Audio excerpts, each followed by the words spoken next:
nous sommes ici encore une fois aujourd'hui. Nous te demandons d'être avec nous, d'ouvrir notre cœur, Père, que nous prions, comprendre toujours plus ta parole. Parce que c'est ça que nous voulons faire, Père Céleste. Mais sans toi, nous ne pourrions rien faire. Tu es un Père bon, un Père d'amour. Il y a un Père qui a tout donné à nous, Père. Tu as donné ton Fils unique à mourir à la croix pour nous, pour nous montrer ton grand amour pour nous. Nous sommes très reconnaissants, Père Céleste, de tout ça que tu as fait pour nous. Nous te remercions, Père Céleste. Nous te prions pour tous les membres de l'Église ici sur le Charlant. Et nous te prions pour tous les gens sur la terre, que tu es le Créateur. Et ton grand désir serait de pouvoir sourire à tout le monde. Nous te prions, Père, pour les gens malades, pour les gens pauvres, pour les gens tristes, pour les gens qui sont dans la guerre, pour les gens qui sont dans la rue, Père Céleste, qui ont rien. Nous te demandons, Père Céleste, d'être avec, parce que tu es un Père tout-puissant, tu peux faire n'importe quoi. Nous te remercions pour toutes ces choses, Père, au nom de ton Fils Jésus-Christ, il lui donne ça pour nous. Amen. Amen. Je cède la place à notre frère Emmanuel.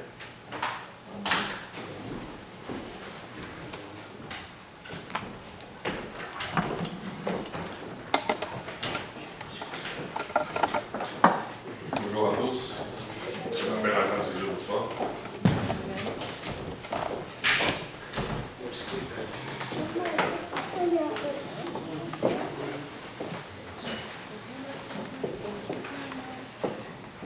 L'étude de ce matin, d'aujourd'hui, est basée sur le combat spirituel selon la Bible. C'est une étude que je devais présenter il y a à peu près plus d'un mois déjà, mais pour des inconvénients, je ne peux plus le présenter. Et je donne la grâce à Dieu de me donner cette opportunité de présenter cette étude aujourd'hui.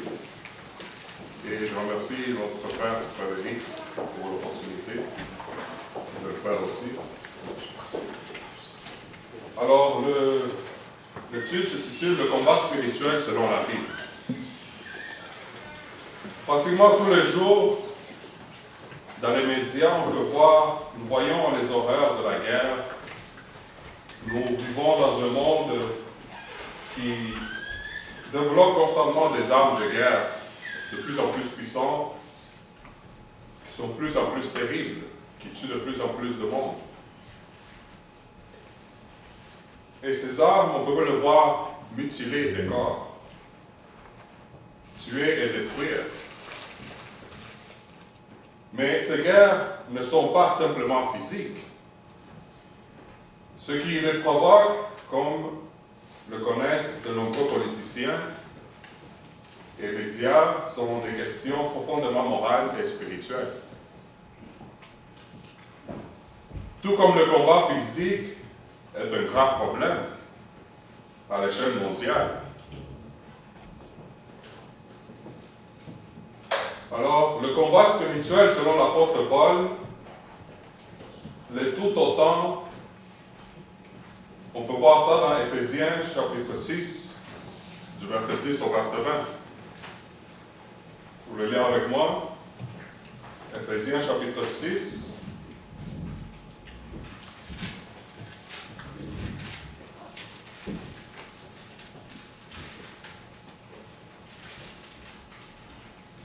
Verset 10 au verset 20 inclusivement. Les armes spirituelles du chrétien. Au reste, fortifiez-vous dans le Seigneur, et par sa force toute puissante, revêtez-vous de toutes les armes de Dieu, afin de pouvoir tenir ferme contre les ruses du diable.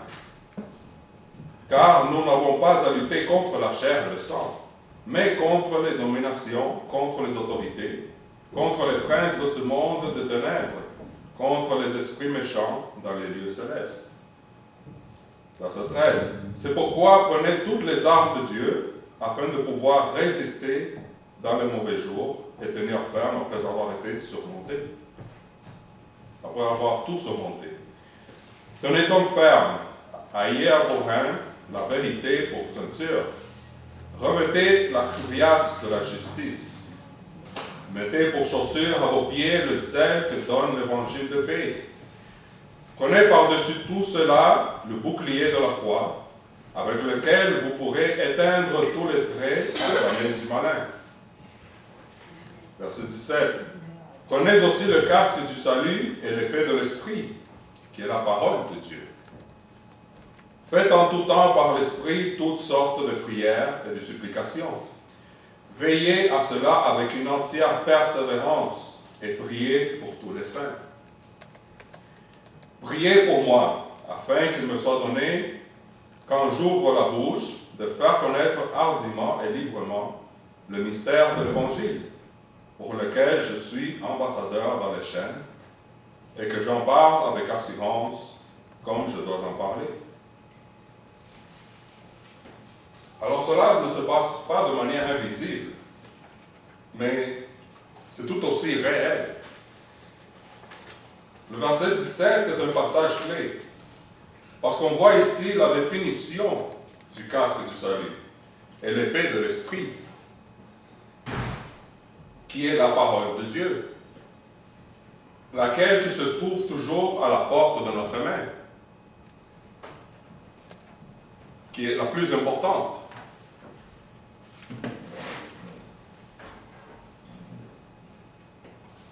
Et le verset 18 nous dit de faire toutes sortes de prières et de supplications. Mais il nous dit clairement de le faire par l'Esprit et de veiller à cela. Avec persévérance. Parce qu'on ne peut pas le faire avec du doute ou avec crainte. On doit veiller à cela, de le faire par l'Esprit qui nous a été donné par Dieu lui-même. C'est-à-dire de laisser l'Esprit qui est en nous, de nous guider dans les prières.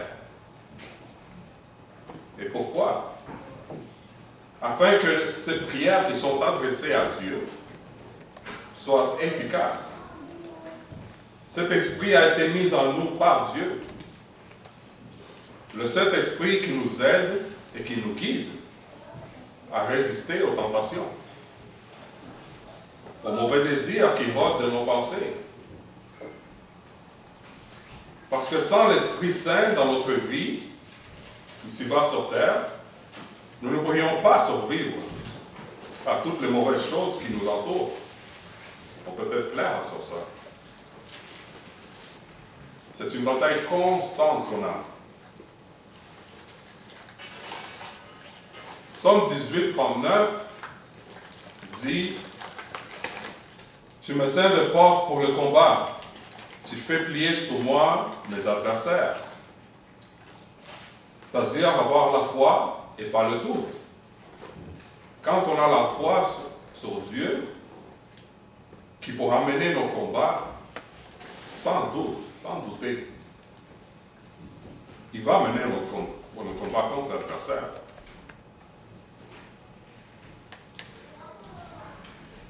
Vous savez, dernièrement, le lobby LGQBT est allé devant le Conseil des Nations Unies pour justement demander que les églises acceptent les standards de la communauté LGQBT.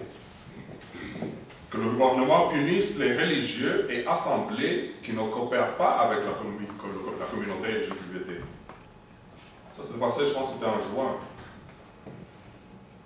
Et ils disent aussi que la foi chrétienne, c'est de la violence contre leurs principes. Alors souvent, en regardant ce monde qui se dirige, je demande où est-ce qu'on va arriver. On a juste à voir comment les choses vont après. Qu'en sera-t-il de ce monde dans 5, 10, 15 ans? Les mauvaises influences qui entourent les enfants. Moi, comme père, souvent, je m'inquiète pour mon fils. Non seulement à cause de mauvaises influences de ce monde, mais aussi parce que on entend dire que si comme parent, vous refusez que votre enfant assiste à des sessions à l'école de cours de LGQBT, qu'on voit déjà dans certaines écoles, qu'il pourrait appeler la DPJ pour intervenir.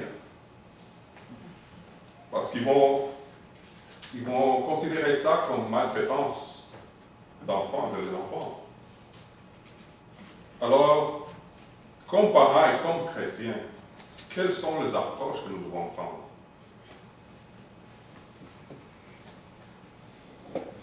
Qu'est-ce que nous devons faire comme chrétiens? Parce que la parole aussi dit que nous devons, je pense que c'est dans Romains 8 ou 11, que nous devons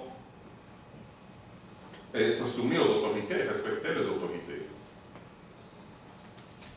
Alors, quelle approche comme chrétiens devons-nous prendre si cela devait arriver? Alors, dans ce cas, ils pourront appeler la DPJ pour intervenir. Et au rythme que ce monde avance, cela ne me surprendrait pas. Dans ce cas, il faut prier pour que Dieu intervienne. Parce que lui seul peut détruire les œuvres du diable. Parce que le diable se sert des hommes pour faire de ce monde des ennemis de Dieu. Comme Dieu se sert de nous pour propager la parole dans ce monde, de la même manière, le diable utilise des gens pour détruire ce que Dieu a établi, qui est la famille, l'amour de l'un envers l'autre, de la sagesse, etc. Et alors, je me sens attendre vos opinions. Que vous dites, qu'est-ce que vous en pensez?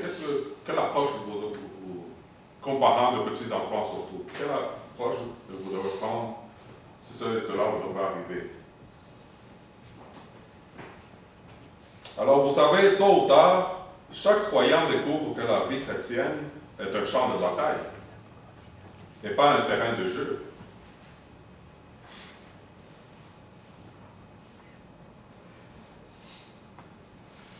Dans cette bataille, vous êtes appelés à ne pas être vaincus par le malin.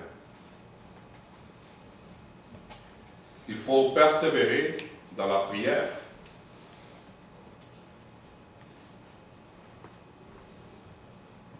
Alors, dans Romains 12, 21, les armes qui vous permettront de gagner la bataille vous sont données. Paul écrit, nous ne luttons pas d'une façon humaine. Non, les armes qui nous servent à lutter ne sont pas des armes humaines. Mais leur force vient de Dieu pour détruire tout ce que lui résiste. 2 de Corinthiens, chapitre 10, versets 3 à 4. Alors, quelles sont ces armes? Comment les utiliser? Votre esprit est un champ de bataille. Vos pensées sont à la base de vos paroles et de vos actions. Le diable cherche à installer des forteresses dans vos pensées. Paul savait qu'au cœur de la bataille spirituelle se trouve la bataille pour l'esprit.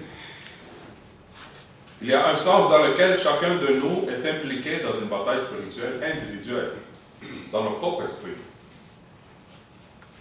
C'est une bataille quotidienne pour résister à la tentation de mauvais désirs, de mauvaises pensées, et rendre captive toute pensée pour obéir à Jésus-Christ. Parce que Satan veut l'esprit de chacun de nous, et chaque être humain sur la terre, chaque être humain qui habite sur cette terre. Nous sommes des hommes, c'est vrai. Pourtant, nous ne luttons pas de façon humaine. Les armes qui servent à lutter ne sont pas des armes humaines.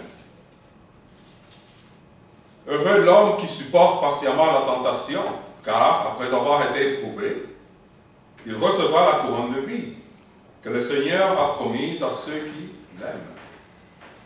Jacques chapitre 1, verset 12. Car ayant été tenté lui-même dans ce qu'il a souffert, il peut secourir ceux qui sont tentés. Hébreux chapitre 2, 18.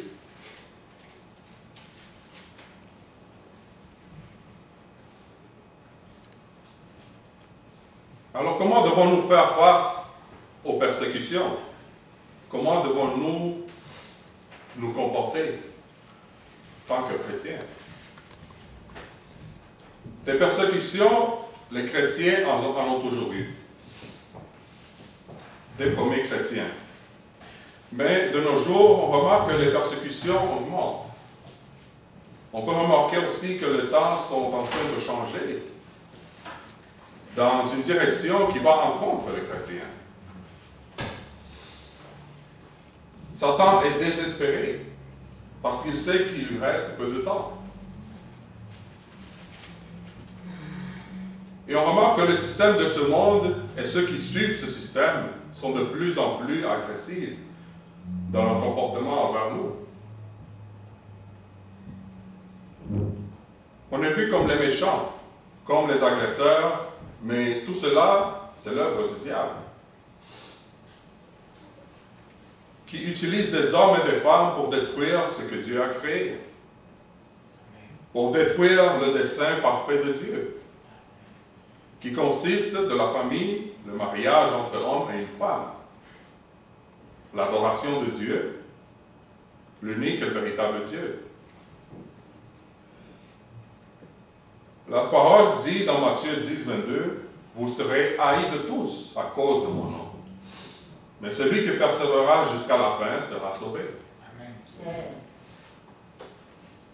Alors nous ne devons pas être surpris comme chrétiens de voir ces souffrances que nous passons, ces persécutions.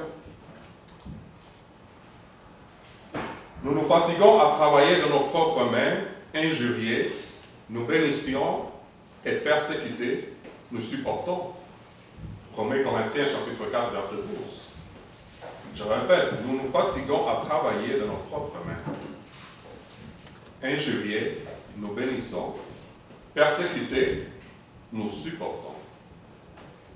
Alors, c'est-à-dire que nous devons supporter cette persécution.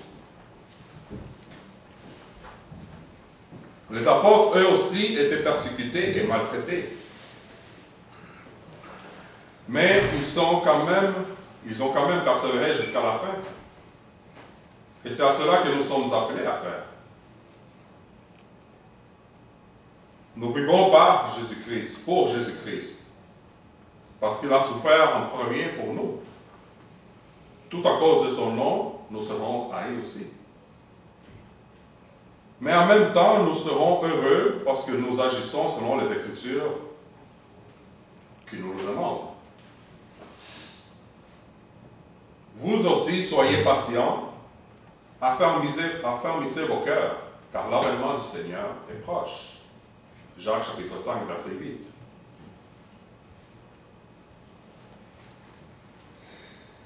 Souffre avec moi comme un bon soldat de Jésus-Christ. 2 Timothée, chapitre 2, verset 3. Souffrir pour Jésus-Christ, ça fait partie de notre vie chrétienne. En fait, c'est la vie chrétienne.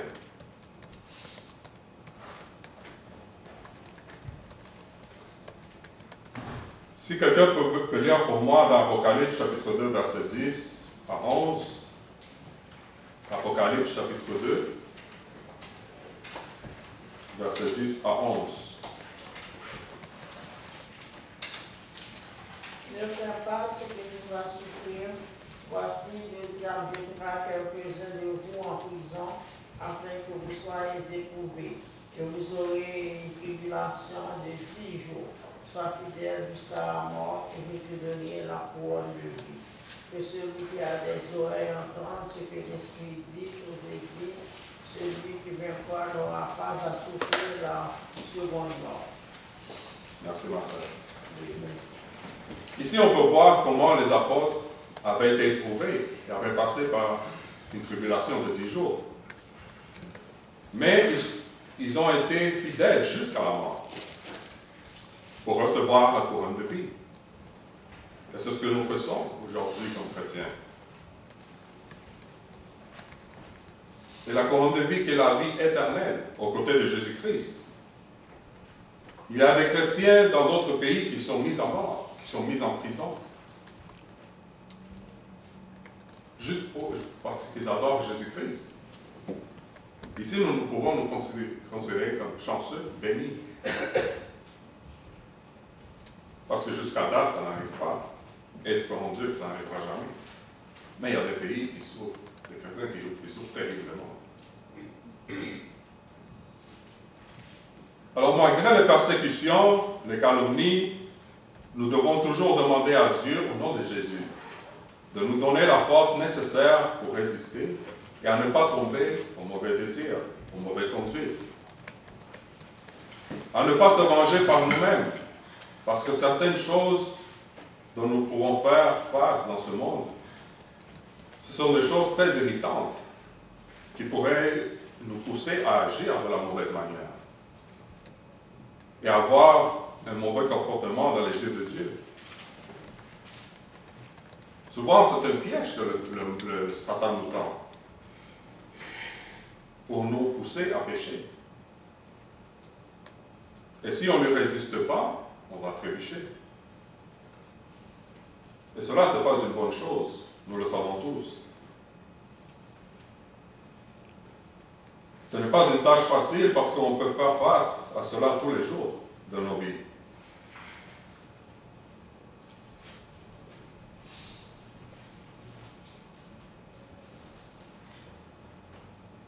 Lisez pour moi dans Luc chapitre 6, versets 22 à 23. Luc chapitre 6, versets 22 à 23. S'il vous plaît.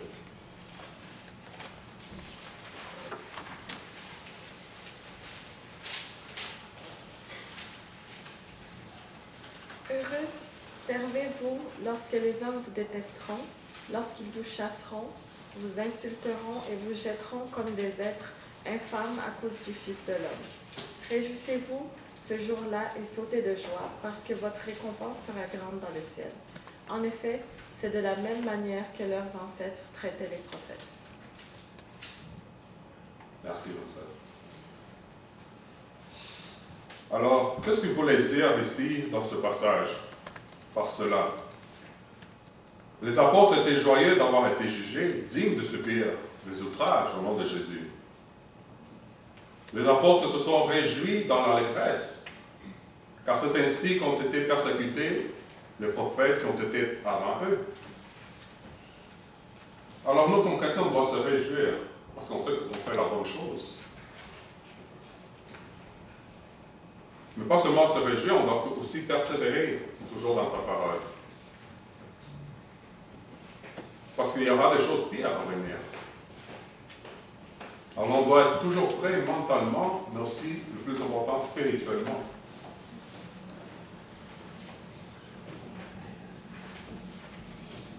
Ayez au milieu des païens une bonne conduite, afin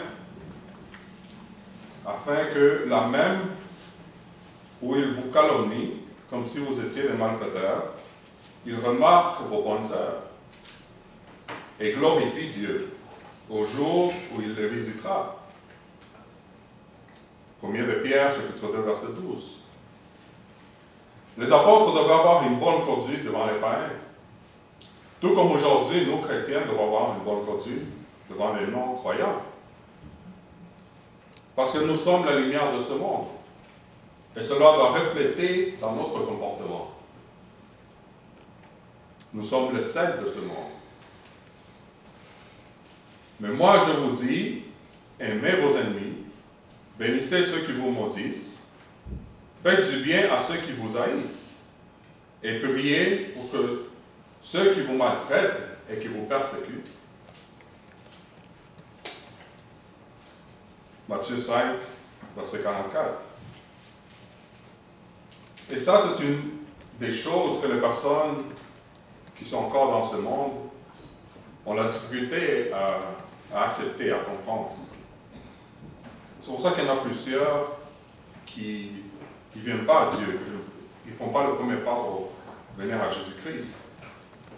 Le fait de supporter que d'autres personnes nous maltraitent et qu'on reste sans rien faire, c'est-à-dire physiquement parlant, ou verbalement parlant. Mais ce que ces personnes ne savent pas, ou bien ils refusent d'accepter, c'est que nous avons un avocat auprès du Père qui est là pour nous défendre. Et il nous défendra au bon moment. Mais aussi, il donnera la couronne de vie à son retour. C'est ça que nous devons avoir comme pensée tout le temps. Parce que la récompense est grande. Car c'est la volonté de Dieu qu'en pratiquant le bien, vous réduisez au silence les hommes ignorants et insensés. 1 de Pierre, chapitre 2, verset 15. Ayant une bonne conscience, afin que là même où il vous calomnie, comme si vous étiez des malfaiteurs. Ceux qui décrivent votre bonne conduite en Christ soient couverts de confusion. Nous souffrons pour le corps du Christ, qui est l'Église. Jésus-Christ est la tête et nous sommes le corps du Christ vivant. Alors, quand nous souffrons aussi pour le soutien de l'Église, pour soutenir le corps du Christ. Parce que si par des souffrances que nous vivons dans ce monde, nous décidons d'abandonner notre vie chrétienne parce que nous ne pouvons pas supporter tout ce qui vient au-dessus, et que de plus en plus de frères et sœurs décident d'abandonner leurs assemblées et de ne plus suivre Jésus, eh bien, il y aura de moins en moins d'assemblées de Christ.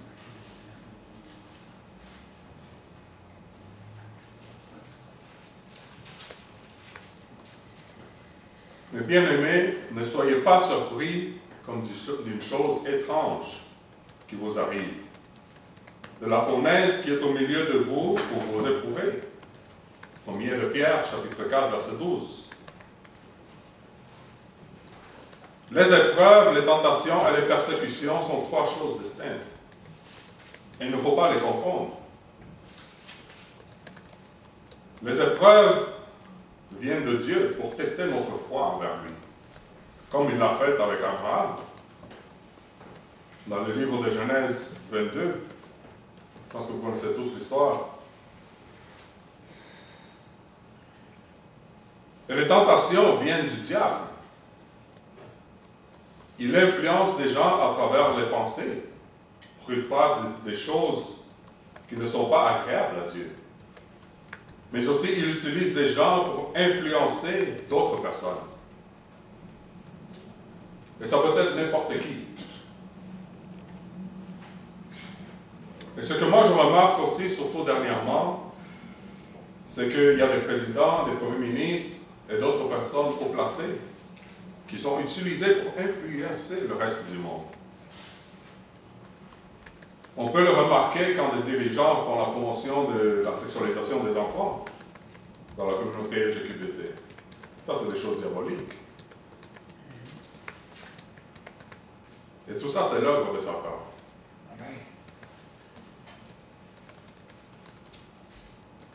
Les persécutions viennent du monde ignorant, qui ne connaissent pas la parole de Dieu, et qui certainement ne connaissent pas Jésus-Christ.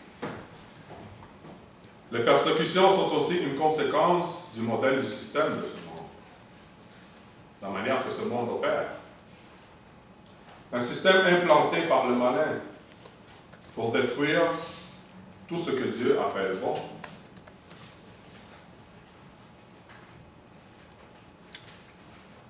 Parce que ce monde dans lequel on vit ne croit pas qu'un fœtus est un être humain. Mais il croit qu'un homme vêtu de femme est une femme. Ou qu'une femme qui se fait mutiler le corps est automatiquement un homme. Mais quel monde perverti et malade dans lequel nous vivons. Et moi, je ne m'inquiète pas pour moi. Mais je m'inquiète pour les petits-enfants qui vont grandir dans cet environnement de malades. On peut s'entendre, c'est du monde malade. Ésaïe, chapitre 5, verset 20, dit « Malheur à ceux qui appellent le mal bien et le bien mal, qui changent les ténèbres en lumière et la lumière en ténèbres, qui change l'amertume en douceur et la douceur en amertume. Parce que c'est l'idéologie qu'ils veulent faire implanter dans les enfants, dans la tête des enfants. Ils veulent leur faire croire que c'est quelque chose de bien, quelque chose de correct.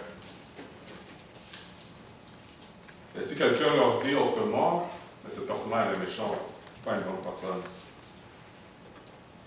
Mais Jésus dit à propos des petits-enfants, en ce moment, les disciples s'approchèrent de Jésus et dirent, « Qui donc est le plus grand dans le royaume des cieux? » Jésus, ayant appelé un petit enfant, le plaça au milieu d'eux et dit, « Je vous le dis en vérité, si vous ne vous convertissez et si vous ne devenez pas comme les petits enfants, vous n'entrerez pas dans le royaume des cieux.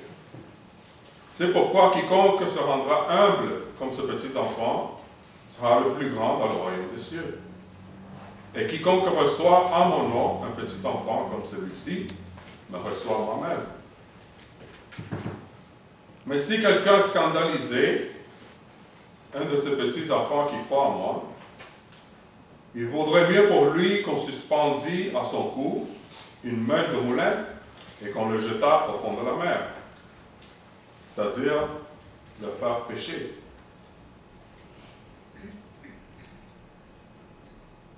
Quand il dit, mais si quelqu'un scandalisé, un de ses petits enfants, c'est-à-dire le faire pécher.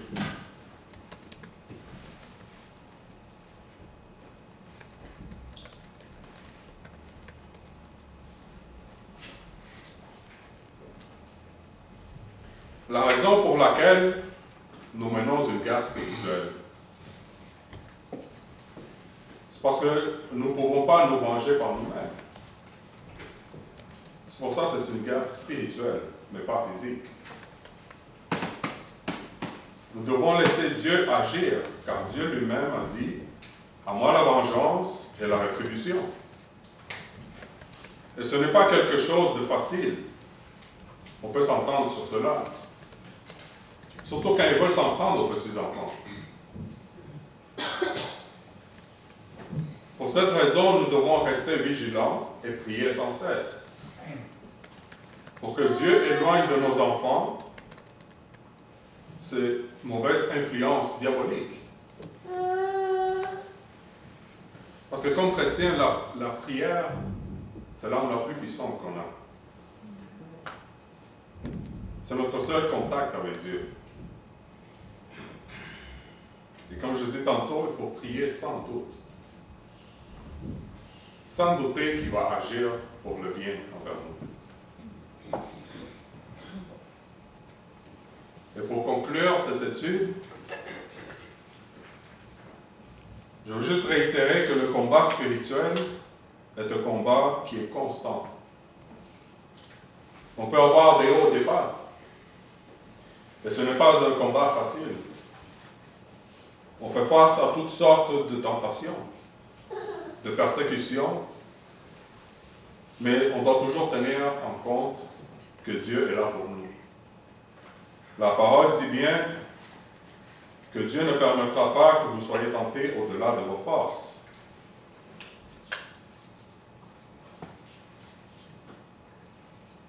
Je vais lire pour vous dans 1 Corinthiens,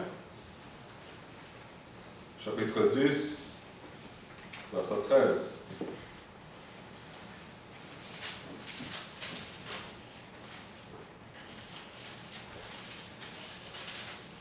Corinthiens, chapitre 10, verset 13. Aucune tentation ne vous est survenue qui n'ait été humaine. Et Dieu qui est fidèle ne permettra pas que vous soyez tentés au-delà de vos forces. Mais avec la tentation, il préparera aussi le moyen d'en sortir, afin que vous puissiez la supporter. Alors on doit avoir la foi en tout temps.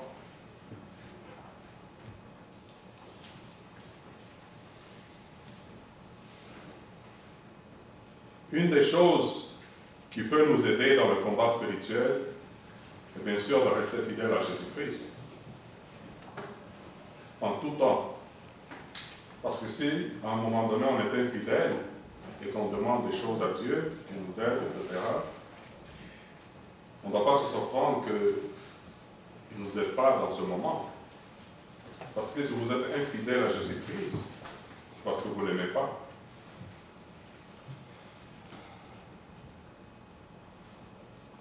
Le diable sait qu'il lui reste peu de temps. Alors, comme je dis tantôt, il fait tout dans son pouvoir pour faire que les chrétiens perdent leur foi. Et qu'on renonce au Seigneur Jésus-Christ. C'est important de se préparer mentalement pour affronter tout ce qui va se passer dans ce monde contre nous, contre notre foi en Jésus-Christ.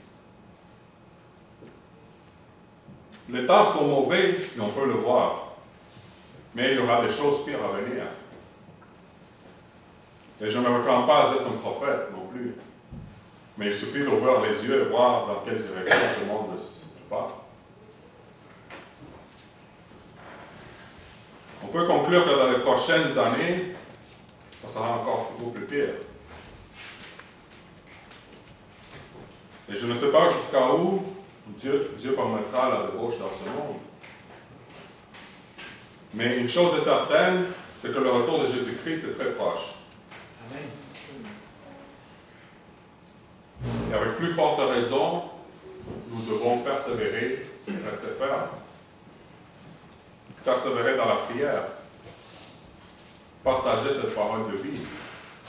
Parce que comme je dis tantôt, c'est un monde qui est très malade. Souvent, nous, comme les chrétiens, on a souffert beaucoup et lorsque vous voyez que les premiers chrétiens ont souffert beaucoup et ils sont restés fidèles. Alors faisons pareil pour que nous puissions rester à la lumière de ce monde et le sel de ce monde. Les temps sont courts et nous pouvons toujours persévérer.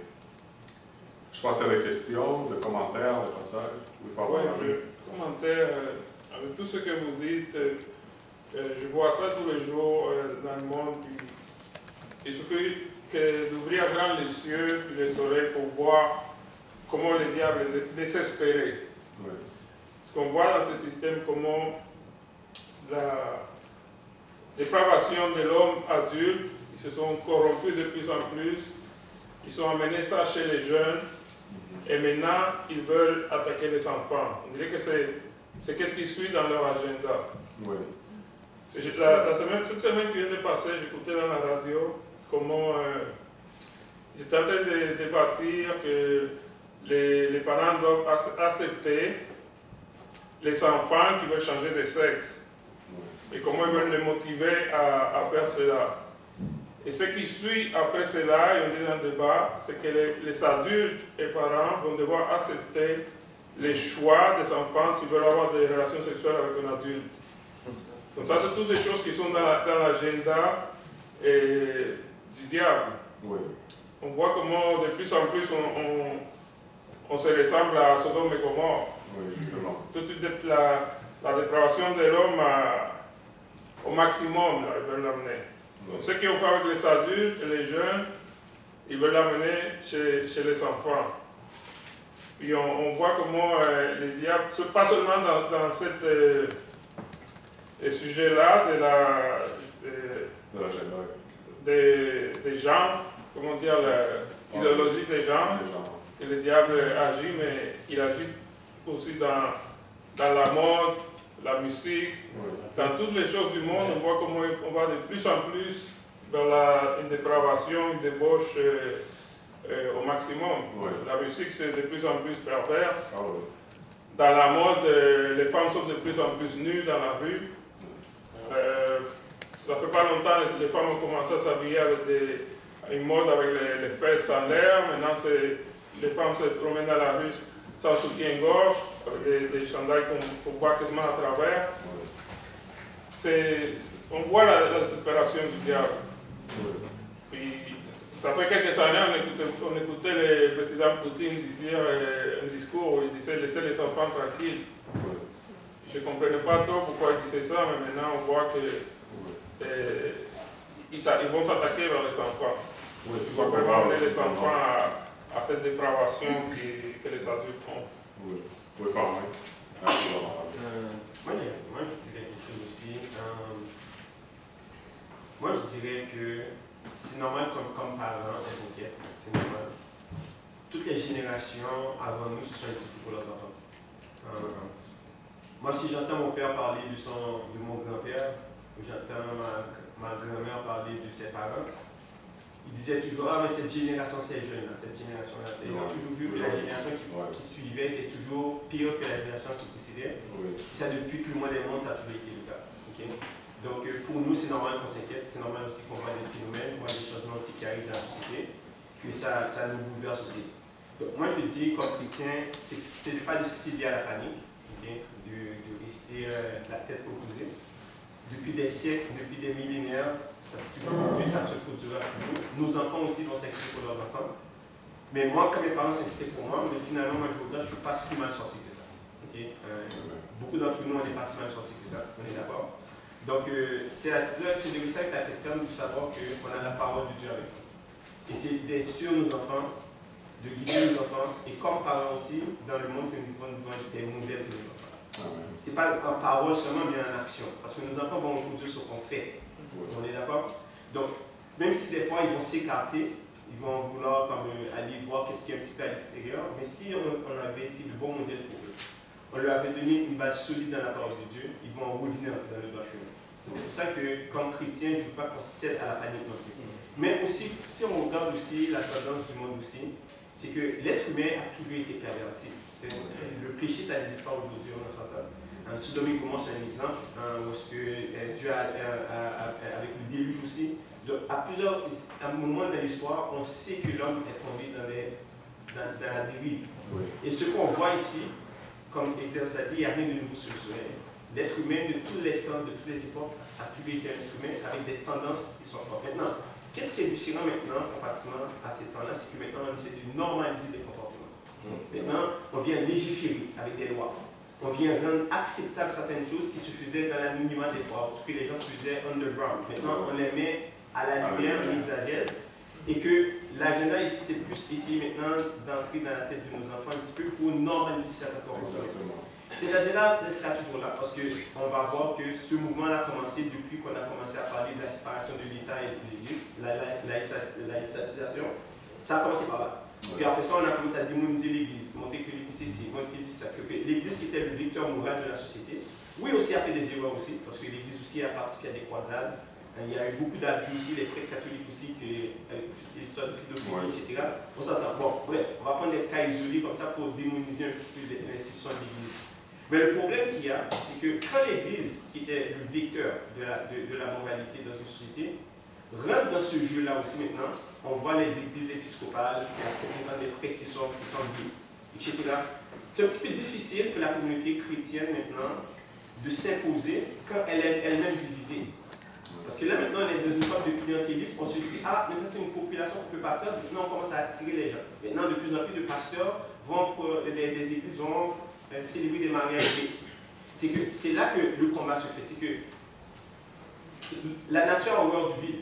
C'est que nous comme chrétiens, quand il y a les commissions, on fait ça quand ils ont été habillés, mais il n'y a jamais personne qui fait contre-pouvoir. C'est une petite minorité qui impose sur l'agenda une majorité, mais la majorité silencieuse est là. Oui. Et quand vous parlez aux gens, quand les gens parlent au public, les gens disent ah oui, nous autres on a problème avec ça, mais quand les gens parlent dans leur salon, c'est pas ça. La majorité des gens ne sont pas d'accord avec ce qui se passe. Oui. Mais c'est juste qu'ils ont peur de le dire publiquement, parce qu'ils ont peur de super activité. Oui. Donc on comprend cette tendance-là. Mais moi, c'est pour ça que je ne m'inquiète pas trop. Je suis convaincu que la grande majorité des gens ne sont pas pour ce qui se passe, mais dans leur salon, ça les inquiète autant que ça nous inquiète. Oui. Puis, généralement, je pense qu'il y a des dérives qui vont, mais à un moment donné, quand ça va trop loin, à un moment donné, c'est comme un effet de balancier. Hein. Oui. Quand ça monte, puis ça va revenir à un état normal, c'est pour ça que nous, pour nous, c'est constant dans la prière. Continuer à prier avec les armes de l'esprit et continuer à agir, mais aussi à dénoncer aussi. Ça, il faut le dire aussi. Il faut le dire, puis il faut être aussi proactif aussi dans les commissions aussi, pour aller donner le contre-poids aussi à ça aussi. Oui. Parce que si on n'est pas là, on leur donne toute la place normale qui va s'imposer. Parce que justement, ils ont parlé devant les Nations Unies en juin, j'ai l'article dans mon cellulaire. Ils sont allés devant les Nations Unies pour dire que les églises cessent de faire mettons, des études comme je fais aujourd'hui, ou des messages à propos de la communauté LGBT, qu'on soit punis comme église, qu'on ne peut plus parler de cela. Alors je ne sais pas où est-ce que c'est arrivé, cet argument-là. Je pense qu'ils ont approuvé l'ONU, je ne pense pas. Mais en tout cas, on peut voir ce que les choses vont. Ok, donc dernier sujet. N'oubliez pas que la planète entière, le monde entier, ce n'est pas le Canada, ce n'est pas les États-Unis, pas la France. Non.